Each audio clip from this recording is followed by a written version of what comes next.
मोदी जी उनके इस 1 वर्ष के कार्यकाल पर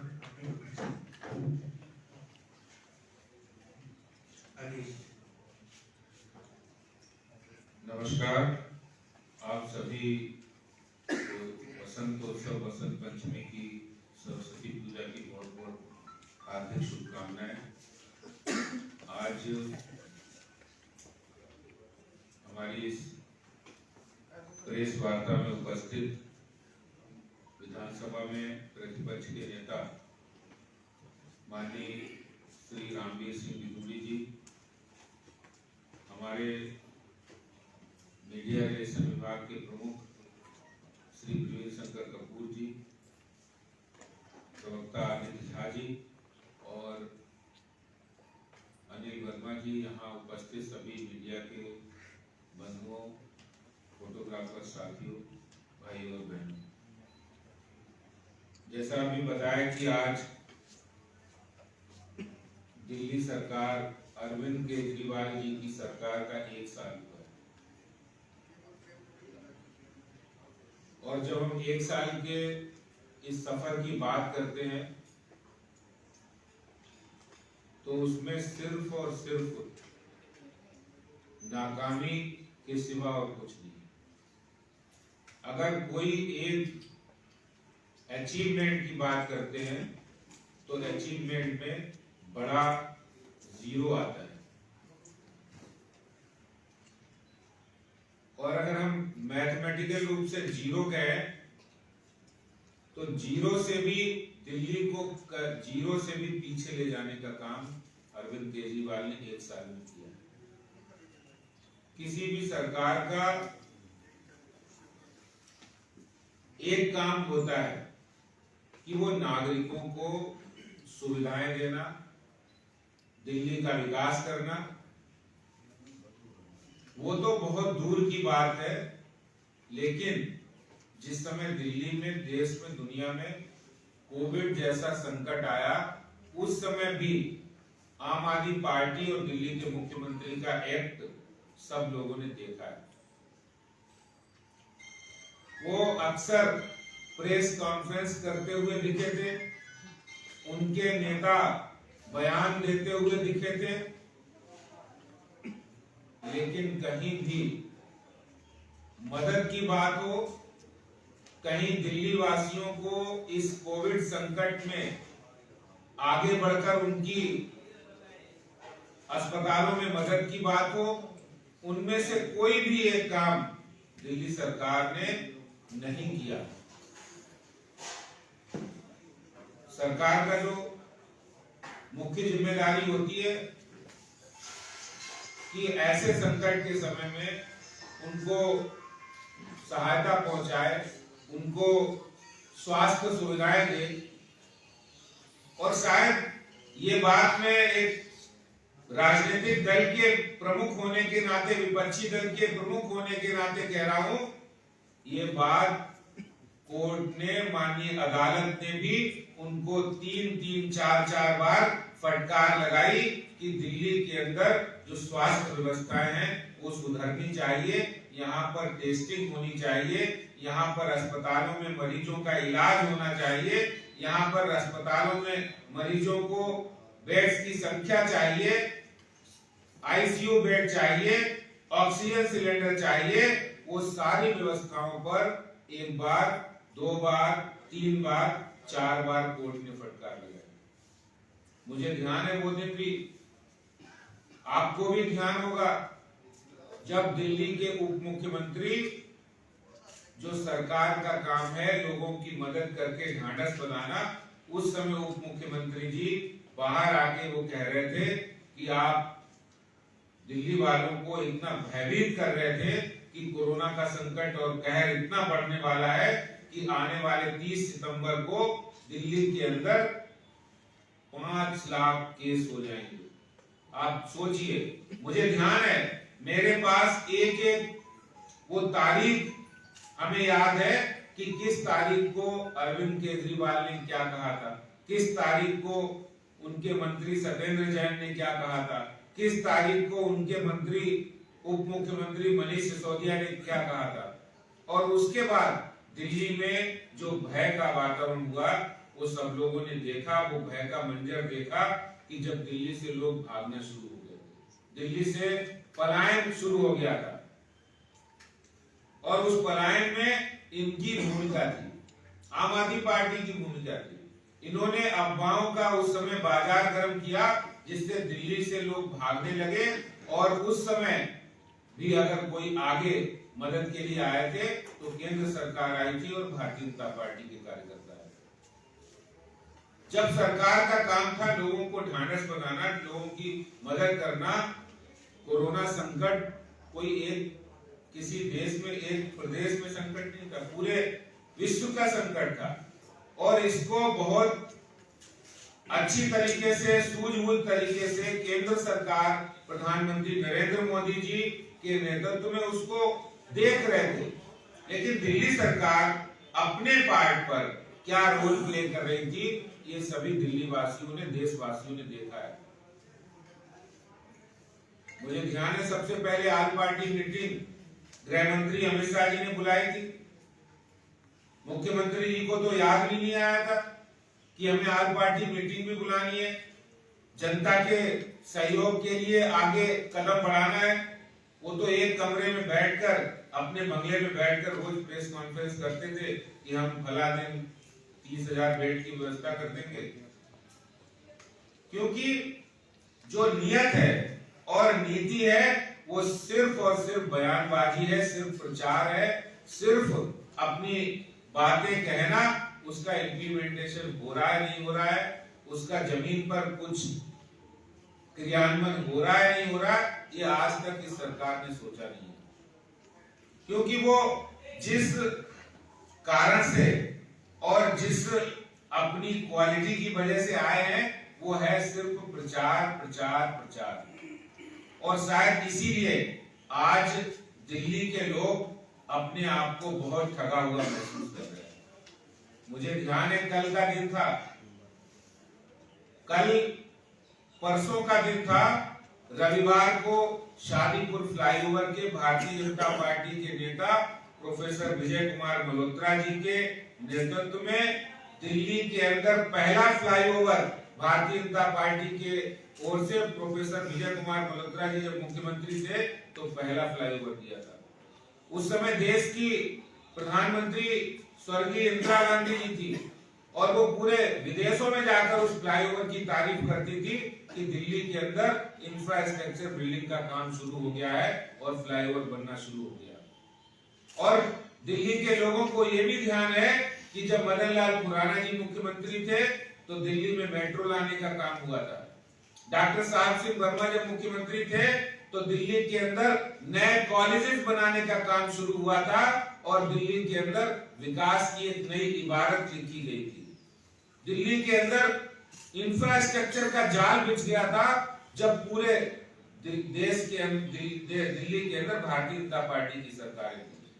और आज जब हम एक साल की बात करते हैं और पिछले 5 साल यानी लगातार जो 3 बार तीसरी बार मुख्यमंत्री बने हैं वो दिल्ली का बेड़ा गर्क करने का काम, दिल्ली को विकास की दौड़ में सबसे पीछे करने का काम अगर किसी ने किया है तो वो दिल्ली के मुख्यमंत्री ने किया।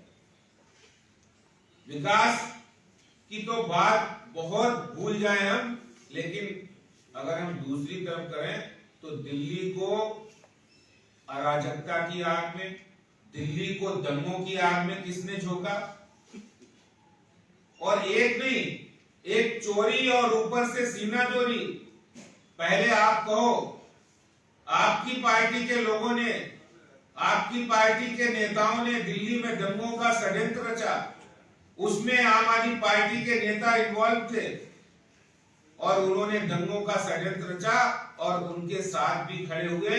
उस समय भी दिल्ली बंधक बनी थी, दिल्ली अपने आप को असहाय महसूस कर रही थी। उस समय भी आप उन दंगाइयों के साथ खड़े थे। और आज की हम बात करें तो 26 जनवरी गणतंत्र दिवस को तिरंगे का अपमान जिसने किया, उन लोगों के साथ भी वो चाहे उपद्रवकारी हो या वो दिशा रवि हो, उन सबके साथ अगर कोई खड़ा है तो वो दिल्ली के मुख्यमंत्री अरविंद केजरीवाल खड़े हैं। कोई ना कोई तो कनेक्शन है। अगर कनेक्शन नहीं है तो देश को अंतर्राष्ट्रीय स्तर पर बदनाम करने की साजिश करने वाले, देश के सांप्रदायिक सद्भाव को बिगाड़ने की कोशिश करने वाले और देश की छवि को खराब करने का काम करने वाले लोगों के साथ ही अरविंद केजरीवाल जी क्यों खड़े होते हैं? क्या उन्हें देश से प्यार नहीं है? वो सिर्फ अनार्किस्ट की भूमिका निभाना चाहते हैं। आज आम आदमी पार्टी जो एनार्किस्ट आदमी पार्टी बन गई, जो अरविंद अराजक पार्टी बन गई है, उसके 1 साल के लेखा जोखा में दिल्ली वालों को मिला क्या है? उन्होंने कहा हम फ्री पानी देंगे। आज जल बोर्ड के जो बड़े बड़े बिल आ रहे हैं उससे लोग परेशान हैं। साफ पानी नहीं मिल रहा है। 26,000 करोड़ रुपए जो उन्होंने दिल्ली जल बोर्ड के अंदर जो लोन के रूप में दिया था, उसका कोई हिसाब किताब जल बोर्ड के पास नहीं है। और भारतीय जनता पार्टी ने जल बोर्ड के घोटाले की जब बात कही तो उनके मुंह सिल गए हैं, मौन हो गए हैं। मैं उनको डंके की चोट पर कहना चाहता था कि जिस समय उन्होंने भारतीय जनता पार्टी के ऊपर आरोप लगाया था 2500 करोड़ का, हमने डंके की चोट में अखबारों के अंदर विज्ञापन दिया था, उसका स्पष्टीकरण किया था। और आज दिल्ली के मुख्यमंत्री हो या उनके मंत्री हो, वो ये काम करने से कतरा रहे हैं। क्यों कतरा रहे हैं? मैं सवाल पूछना चाहता हूं, आखिर दिल्ली के मुख्यमंत्री जल बोर्ड घोटाले पर अपनी बात क्यों नहीं कर रहे हैं? क्यों भारतीय जनता पार्टी के द्वारा लगाए हुए पोस्टर और होर्डिंग को पढ़वाने का काम कर रहे हैं? आखिर जिसके मन में चोर होता है, जो कुछ चोरी करता है, उसी को एक घबराहट होती है। हम सब जानते हैं, जब कोई आदमी गलती करता है, उसकी गलती को इंगित कर दो तो वो घबराहट होती है, उनके अंदर चिड़चिड़ापन आ जाता है। और ये तो डिक्टेटर लोग हैं, ये तानाशाह लोग हैं। जिस तरह की बातें मुझे पता है मीडिया के लोगों के साथ भी करते हैं। और बिजली की बात करें, कौन सी सरकार है जो बिजली के अंदर पीपीएससी चार्ज लेती है? कौन सी सरकार है जो पेंशन सरचार्ज लेती है? आप बताइए। फिक्स चार्ज जो पूरी दिल्ली में, हम अगर बात करें फिक्स चार्जेस की, तो पूरी दिल्ली में जब पीक आवर्स होता है तो मैक्सिमम 6,500 मेगावाट बिजली की जरूरत होती है। और आज ये बिजली कंपनियां दिल्ली सरकार की मिलीभगत से 22,700 मेगावाट बिजली के फिक्स चार्ज जनता से वसूल किए जा रहे हैं। आप बताइए, दिल्ली सरकार ने क्या किया है? बिजली की बात थी, पानी की बात थी, दिल्ली को हम पेरिस बना देंगे, दिल्ली को लंदन बना देंगे। अरे मुख्यमंत्री जी, आप ये तो बताइए कि आपने अपने कार्यकाल में कितने फ्लाईओवर्स का सेंक्शन किया है? आपने अपने कार्यकाल के अंदर कितनी इंफ्रास्ट्रक्चर बिल्डिंग का काम किया है? जो पुराने पेंडिंग काम है वो तो हो रहे हैं। इसके अलावा कोई नया काम आप बताइए कि नया काम आपने शुरुआत किया हो दिल्ली में। चाहे वो यमुना जी की सफाई का मामला हो, यमुना जी की सफाई में अगर हम रिपोर्ट कार्ड की बात करें तो 0 है। इन्होंने ही कहा था कि हम दिल्ली में सब लोगों को यमुना जी में डुबकी लगा देंगे, एक साफ सुथरी नदी बनाएंगे और यमुना जी के, दिल्ली के सब लोगों को यमुना जी में डुबकी लगाकर उनको पवित्र करेंगे। लेकिन आज यमुना जी के हालात क्या है? आज उसके कारण से पॉल्यूशन कितना बढ़ रहा है। आप पॉल्यूशन पे भी काम नहीं किया।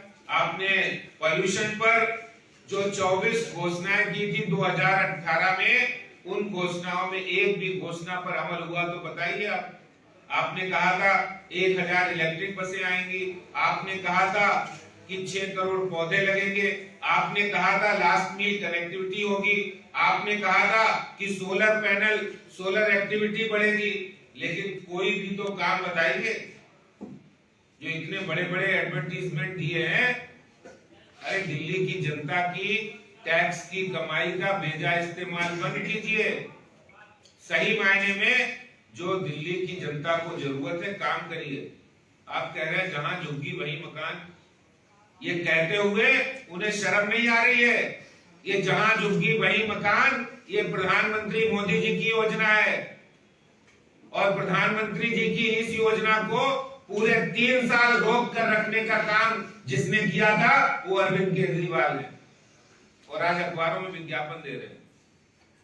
दिल्ली के 1731 कॉलोनी की अनऑथराइज को रेगुलराइज करने का काम प्रधानमंत्री जी ने किया है और वो उसको रोकने का काम पूरे 4 साल केजरीवाल ने किया था।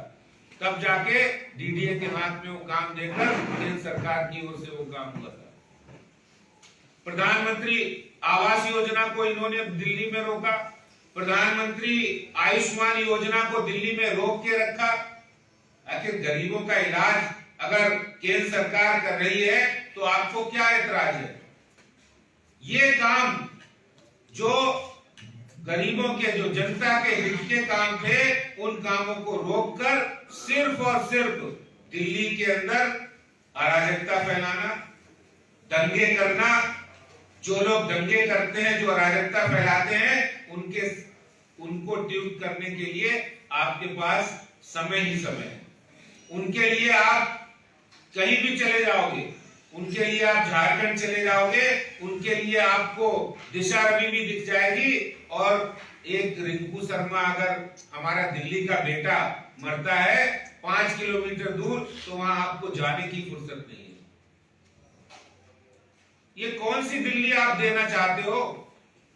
मैं आप लोगों के माध्यम से ये पूछना चाहता हूं दिल्ली के मुख्यमंत्री से, आखिर दिल्ली देश की राजधानी है जहां हर किसी को साफ पानी, साफ हवा और सस्ती बिजली की वादा जो आपने किया था और पानी फ्री देने का वादा किया था, मैं आपसे पूछना चाहता हूं कि दिल्ली का कोई नागरिक आकर बताए जिसको 20,000 लीटर पानी आपने कहा था, कितने कहा था?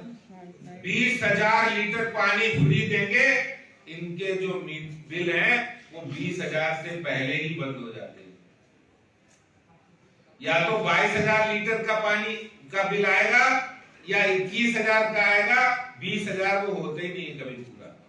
और इसीलिए आज जब मैं जनता के बीच जाता हूं तो हजारों रुपए के बिल आ रहे हैं। ऐसे ही बिजली में हो रहा है और ऐसे ही जो काम दिल्ली सरकार ने, चाहे वो परिवहन व्यवस्था हो, पूरी तरह से फेल साबित हुई है। और विशेष रूप से मैं आपसे अगर बात करूं, एक दिल्ली नगर निगम अगर वो काम करता है तो उनके साथ भी आप सौतेला व्यवहार। बताइए आप कौन सी ऐसी सरकार है जो अपने ही प्रदेश के नागरिकों के साथ सौतेला व्यवहार करे, अपने ही प्रदेश के सफाई कर्मियों के साथ सौतेला व्यवहार करे, और वो भी सिर्फ इसलिए कि यहाँ पर भारतीय जनता पार्टी के लोग हैं। अरे आप 24 घंटे राजनीति मत करिए दिल्ली के मुख्यमंत्री जी। दिल्ली की आवाम ने, दिल्ली की जनता ने आपको चुना है दिल्ली की बेहतरी करने के लिए, वो आप कर नहीं रहे। आप 24 घंटे राजनीति कर रहे हैं। आप 24 घंटे सिर्फ अपनी राजनीतिक महत्वाकांक्षा, राजनीतिक स्वार्थों की पूर्ति के लिए साजिश रचते रहते हैं। दिल्ली की जनता का भला कब करोगे? 5 साल अगर पिछले मिला लिए जाए, 1 साल ये हो गया, 6 साल हो जाएंगे। इन 6 सालों में दिल्ली का कायाकल्प हो सकता था, वो आपने नहीं किया। जबकि 65,000 करोड़ रुपए का बजट है, इनके पास 65,000 करोड़ रुपए के बजट का खर्चे का कोई हिसाब किताब नहीं है। मैं दिल्ली के मुख्यमंत्री से आज 1 साल के बाद ये भी पूछ रहा हूं, आखिर दिल्ली नगर निगम को सफाई कर्मियों को दिया जाने वाला फंड आपने क्यों रोका? आपने दिल्ली नगर निगम की सड़कों और गलियों को बनाने वाले फंड को क्यों रोका? आपने दिल्ली नगर निगम के पार्कों को बेहतर बनाने के फंड को क्यों रोका? आपने दिल्ली नगर निगम के जो जे क्लस्टर आते हैं उनके फंड को क्यों रोका? आपने दिल्ली नगर निगम के अंतर्गत आने वाले गांवों के विकास के फंड को क्यों रोका? ये वो 6 बड़े फंड है जो नगर निगमों के फंड रोकने का काम किया है। ये नगर निगम के फंड रोकने से दिल्ली के विकास रुका है, क्योंकि आपकी नीयत नहीं है, आपकी मानसिकता नहीं है कि दिल्ली का विकास हो। आप तो वहीं जाकर टिक जाते हैं, आप वहीं जाकर ड्यूट करते हैं, आप हिंदुओं को भी नसीहत देते हैं। जिस समय किसी एक विशेष संप्रदाय के व्यक्ति की मौत होती है तो हिंदुओं को भी नसीहत देते हैं, लेकिन जब रिंकू शर्मा मरता है, जब ध्रुव त्यागी मरता है, जब डॉक्टर नारंग की मौत होती है तो आपके मुंह से एक शब्द नहीं निकलता है। आखिर 1 साल के बाद आप दिल्ली की जनता, दिल्ली का समाज आपसे सवाल पूछ रहा है, मुख्यमंत्री जी आप कब सुधरोगे? आप कब दिल्ली को विकास के रास्ते पर ले जाओगे? ये दिल्ली की जनता बाट जो रही है कि दिल्ली विकास के रास्ते पर अपनी ऊंचाइयां छुएगा। और मैं आप लोगों के माध्यम से एक बात कहना चाहता हूं, मुख्यमंत्री जी, हम भारतीय जनता पार्टी आपको कतई बिल्कुल दिल्ली की जनता, दिल्ली के विकास के लिए आप काम करिए, नहीं तो हमारा संघर्ष का रास्ता तैयार है और हम दिल्ली की जनता की आवाज उठाते रहेंगे। 1 साल जो आपने किया है, दिल्ली बेहाल की है, इसके खिलाफ हमारा संघर्ष जारी रहेगा। आप चाहे कितनी भी बातें बना लीजिए, आपको हम छोड़ने वाले नहीं है। इसलिए मैं आज 1 साल के रिपोर्ट कार्ड पर दिल्ली की सरकार को, दिल्ली के मुख्यमंत्री को 0 नंबर देते हुए अपनी बात समाप्त करता हूं और ये कहना चाहता हूं कि दिल्ली जो देश की राजधानी है, वहां पर काम करने की जरूरत है। जो पहले भारतीय जनता पार्टी की सरकारों ने काम किया उनको आगे बढ़ाने की जरूरत है। यही बात मैं आज की इस प्रेस वार्ता में कहना चाहता हूं। बहुत बहुत आपका धन्यवाद। आप लोगों ने बहुत अच्छी तरीके से सुना है। मुख्यमंत्री जी अक्सर लोकतंत्र के चौथे स्तंभ के पास भी फोन करते हैं और फोन करके वो ये कहते हैं कि दिल्ली भारतीय जनता पार्टी के अध्यक्ष की आवाज दबाइए आप। ये बहुत बोल रहे हैं, ये हमारे खिलाफ कैसे बोल रहे हैं? ये हमारे खिलाफ कैसे बोल सकते हैं? मैं आपके माध्यम से कहना चाहता हूं, मुख्यमंत्री केजरीवाल जी, आपकी आवाज दबाने से ये आदेश गुप्ता की, ये भारतीय जनता पार्टी की आवाज दबने वाली नहीं है। आप चाहे कोई यत्न करो, चाहे पोस्टर फाड़ो, होर्डिंग फाड़ो, चाहे मीडिया को कुछ भी कहो, लेकिन ये हमारा जो मीडिया, देश का मीडिया है, इसी ने तानाशाह इंदिरा गांधी का तख्ता पलट किया था और ये तानाशाह अरविंद केजरीवाल को भी आने वाले समय के अंदर इनकी भी बात देखेंगे और इनकी तानाशाही को हम चलने नहीं देंगे। बहुत बहुत धन्यवाद।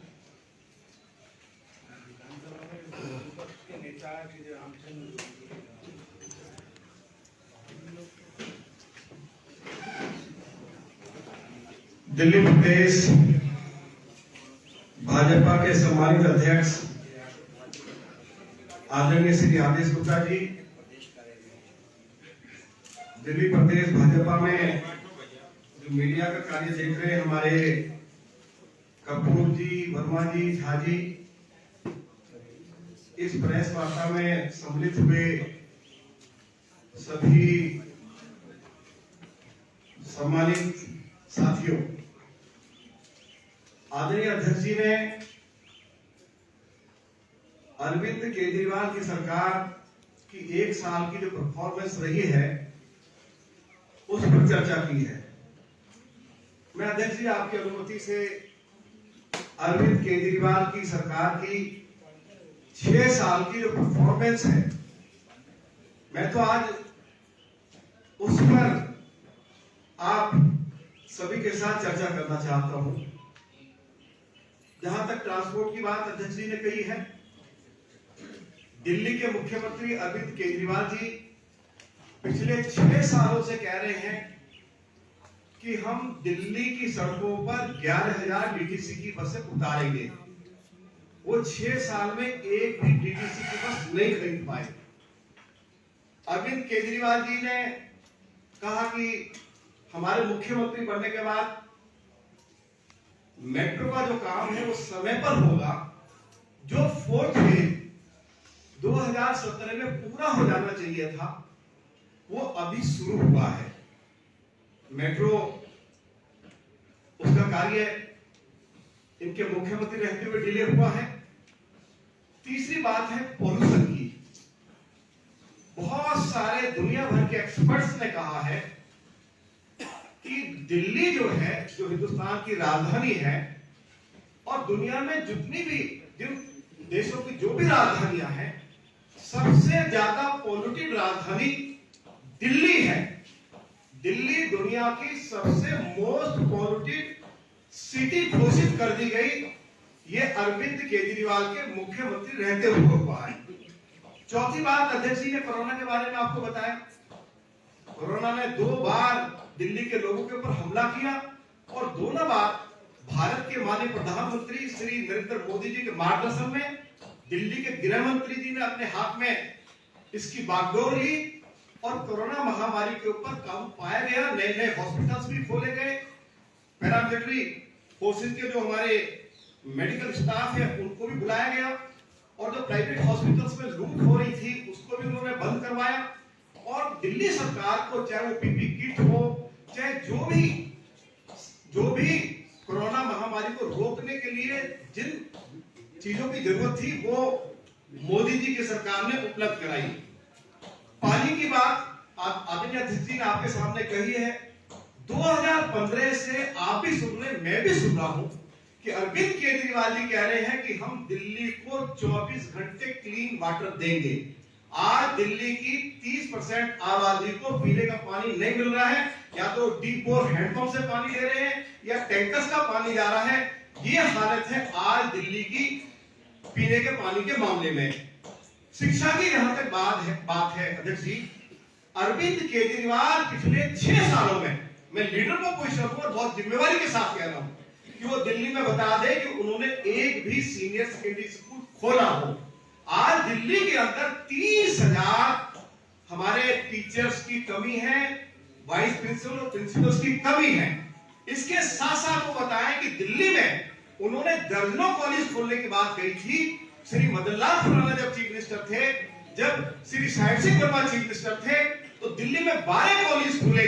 लेकिन अरविंद केजरीवाल पिछले 6 सालों में दिल्ली में एक भी कॉलेज नहीं खोल पाए, एक भी फ्लाईओवर वो दिल्ली में नहीं बना पाए। ये तो मैं रिकॉर्ड की बात आपको बता रहा हूं। इसके साथ साथ दिल्ली के अंदर आप जाइए, जितनी भी पीडब्ल्यूडी की रोड्स हैं आदरणीय अध्यक्ष जी, सारी टूटी पड़ी हुई है। और इन्होंने कहा कि हम इस साल में 400 किलोमीटर पीडब्ल्यूडी की रोड्स को बनाएंगे, डेंस कारपेटिंग करेंगे।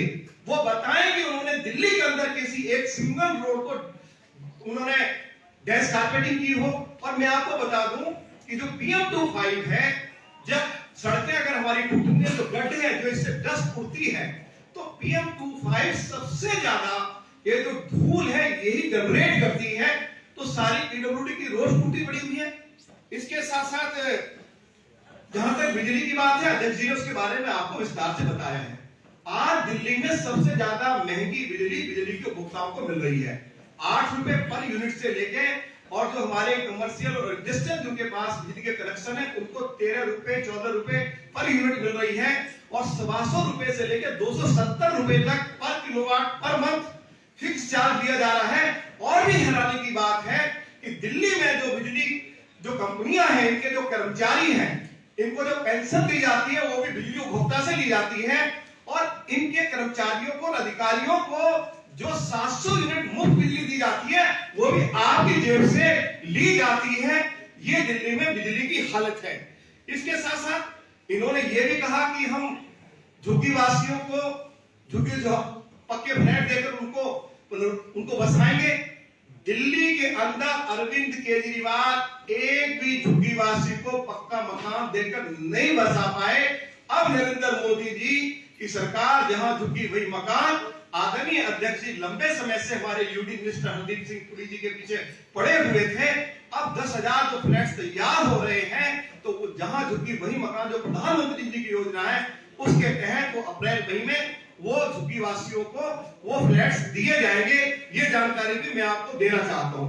अरविंद केजरीवाल ने चुनाव में ये वायदा भी किया, गरीब का वोट उनको चाहिए। दिल्ली में लगभग 25-30 लाख लोग पुनर्वास बस्ती में रहते हैं। अरविंद केजरीवाल ने कहा कि हम इनको मालिका नाम देंगे। आज तक वो मंगोलपुरी, सुल्तानपुरी, कल्याणपुरी, तिल्लोपुरी, नंदनगरी, सीमापुरी, गौतमपुरी, अंबेडकर नगर, ऐसी किसी एक बस्ती के निवासी को वो मालिकाना हक नहीं दे पाए। इन्होंने बार बार कमिटमेंट की है, बड़े बड़े विज्ञापन दिए हैं।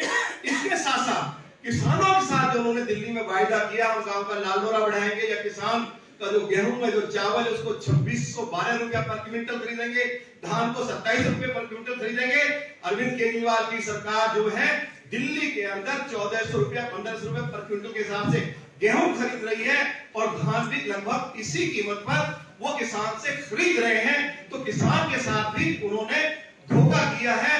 अध्यक्ष जी स्वयं गए थे दिल्ली देहात में, वो दर्जनों गांवों में गए। इन्होंने कहा कि हम पराली से खाद बना रहे हैं, तो किसी एक गांव में एक भी छटाक पराली से खाद नहीं बनाई गई, लेकिन कम से कम 10-12 करोड़ रुपया विज्ञापन के ऊपर जरूर खर्च किया। ये भी हम आपको जानकारी देना चाहते हैं। यमुना की सफाई के बारे में अध्यक्ष जी ने बताया है, केंद्र सरकार ने इनको यमुना की सफाई के लिए लगभग 400 करोड़ रुपया दिए जब नितिन गडकरी साहब मंत्री थे। तो उस तरफ भी इन्होंने कोई कदम नहीं उठाया है। और अध्यक्ष जी ने बिल्कुल ठीक कहा, आयुष्मान भारत योजना दिल्ली में लागू हो, यदि गरीब आदमी बीमार हो जाए तो 5 लाख रुपए तक का मोदी जी की सरकार के द्वारा उनका मुफ्त इलाज हो सके। यह मुद्दा हमने सभी भाजपा के विधायकों ने आदरणीय अध्यक्ष जी के आदेश पर विधानसभा में उठाया था। और दिल्ली के जो डिप्टी चीफ मिनिस्टर है, उन्होंने घोषणा की थी हाउस के अंदर कि हम दिल्ली के अंदर आयुष्मान भारत योजना को लागू कर रहे हैं, लेकिन नहीं की। प्रधानमंत्री आवास योजना लागू करनी थी, नहीं की, जिससे कि गरीबों को मकान बनाने के लिए कम से कम मोदी जी की सरकार से 4 लाख रुपए की आर्थिक सहायता मिल जाती। इनको हमने कहा कि आप शौचालय बनाने की अनुमति दे दीजिए भारत सरकार को, कम से कम एक व्यक्ति को मोदी जी की सरकार की ओर से कम 40,000 रुपए की आर्थिक सहायता मिल जाएगी। तो इन्होंने केंद्र सरकार को गरीबों के लिए शौचालय बनाने की भी अनुमति नहीं दी। ये इनका रिकॉर्ड है। और दूसरी तरफ अध्यक्ष जी मैं जरूर कहना चाहता हूं, इस संकट की घड़ी में मैं देश के प्रधानमंत्री आदरणीय मोदी जी के प्रति आभार व्यक्त करना चाहता हूं कि उन्होंने लगातार इस कोरोना महामारी के चलते दिल्ली के 72 लाख गरीब लोगों को 8 किलो गेहूं, 2 किलो चावल, 1 किलो चना मुफ्त दिया। जनधन खाते में 500 रुपए डाले। जो हमारे सीनियर सिटीजन हैं, बेसहारा विधवा हैं या दिव्यांग हैं, उनके खातों में 1,000 रुपए पेंशन डाली गई। जो दिल्ली के अंदर लाखों गरीब महिलाएं हैं, उनको मुफ्त रसोई गैस सिलेंडर दिया गया है। और दिल्ली के अंदर जो 10 लाख लोग बेचारे जो रहते हैं, जो पुनर्वास बस्ती या लक्ष्य कॉलोनी झुग्गी झोपड़ी में रहते हैं, लेकिन खोखा पटड़ी पे अपना के सहारे अपना गुजर बसर करते हैं, आज मोदी जी की सरकार उनको भी अपना कारोबार वो ठीक से कर सके। 10-10 हजार रुपए की आर्थिक सहायता मोदी जी की सरकार की ओर से दी जा रही है। किसानों के खाते में 2-2 हजार रुपए डाले गए। कोरोना संकट में जो प्रवासी श्रमिक दिल्ली छोड़ के जा रहे थे, मोदी जी की सरकार ने उनकी जाने के लिए मुफ्त रेल की व्यवस्था की। एक तरफ ये है मोदी जी की सरकार, और दिल्ली के चारों तरफ पेरिफेरल रोड बनाई। अरविंद केजरीवाल कहते थे, मेरे पास रिकॉर्डिंग है, कि दिल्ली में जो बाहर से ट्रक्स आते हैं, इससे दिल्ली में 46% पोल्यूशन बढ़ जाता है। अरविंद केजरीवाल की सरकार ने पेरिफेरल रोड बनाने के लिए एक सिंगल पैसा नहीं दिया। 48,000 करोड़ रुपया मोदी जी की सरकार ने दिया ये पेरिफेरल रोड बनाने के लिए, फ्लाईओवर बनाने के लिए, यमुना की सफाई के लिए, और बहुत सारे एक्सप्रेस हाईवे बनाने के लिए। चाहे वो मेरठ के लिए जा रहा है, चाहे मुंबई के लिए जा रहा है, चाहे वो कालिंदी कुंज से बल्लभगढ़ के लिए जा रहा है, चाहे धौलाकुआं पे जो बहुत ज्यादा ट्रैफिक जाम रहता था, वहां जो फ्लाईओवर बनाए हैं डीडीए ने और मोदी जी की सरकार ने तो बनाए हैं, परिवहन मंत्रालय ने, एनएचए मतलब नेशनल हाईवे अथॉरिटी ने। लेकिन अरविंद केजरीवाल पूरी तरह से विफल रहे हैं। और अध्यक्ष ने पीछे जानकारी दी थी मीडिया में। हम सब लोगों के लिए खुशी की बात है कि देश के प्रधानमंत्री आदरणीय नरेंद्र मोदी जी दिल्ली में बदरपुर में जो पावर हाउस बंद किया है उसकी 885 एकड़ जमीन पर दुनिया का सबसे बड़ा इको पार्क बना रहे, सेकंड लार्जेस्ट न्यूयॉर्क में है। और उस इको पार्क में साइकिल ट्रैक भी है, योगा सेंटर है, जॉगिंग ट्रैक है, 12-13 उसमें पार्क है, फुव्वारे हैं, चिड़ियाघर है। और वहां से जो लोग आएंगे वो हेलीकॉप्टर से आ सकते हैं। हेलीपैड बनाया जा रहा है। 885 एकड़ जमीन पर हजारों करोड़ रुपया खर्च करके मोदी जी जो है इको पार्क बना रहे हैं। मोदी जी ने दिल्ली के अंदर इंडिया गेट पर वार मेमोरियल कितना सुंदर बनाया है। तो ये सारी चीजें हम बता सकते हैं जो मोदी जी की सरकार ने दिल्ली वासियों को दी है। लेकिन अरविंद केजरीवाल के पास इन 6 सालों में कुछ भी बताने के लिए नहीं है। ये ठीक बात है 200 यूनिट उन्होंने मुफ्त बिजली दी है, या कुछ महिलाओं के लिए डीटीसी में मुफ्त उनके सफर करने की व्यवस्था की है। लेकिन अगर कुछ दिया है तो उन्होंने पेट्रोल और डीजल पर उन्होंने 20% जो पेट्रोल पे जो वैट लगता था वो 30% कर दिया। और जो पहले इनके मुख्यमंत्री बनने से पहले जो 14% लेते थे डीजल पे वैट, उसको बढ़ाकर पहले इन्होंने 30% कर दिया, उसमें थोड़ी कमी की है। तो एक हाथ से कुछ दिया है तो दूसरे हाथ से ले लिया है। एक हाथ से कुछ अगर बिजली इन्होंने दी है 200 यूनिट, तो अपने कर्मचारियों के लिए जो बिजली कंपनी कर्मचारी है उनकी पेंशन और उनको मुफ्त बिजली हमारे बिजली उपभोक्ताओं की जेब से ये दे रहे हैं। ये है अरविंद केजरीवाल का 1 साल का नहीं 6 साल का रिकॉर्ड। यही मैं being a leader of opposition अपने आदरणीय अध्यक्ष श्री आदेश गुप्ता जी जब से वो अध्यक्ष बने हैं उनके नेतृत्व में इन सभी मुद्दों को जोरदार तरीके से उठाया गया है। और आगे भी जो उनका निर्देश होगा उनके नेतृत्व में पार्टी नहीं बल्कि भाजपा विधायक दल पूरी मजबूती के साथ अरविंद केजरीवाल के साथ संघर्ष हाउस के अंदर भी करेगा, सड़कों पर भी करेगा कि अरविंद केजरीवाल दिल्ली के लोगों से जो वायदा किया उसको पूरा करें। आप सभी का बहुत बहुत धन्यवाद।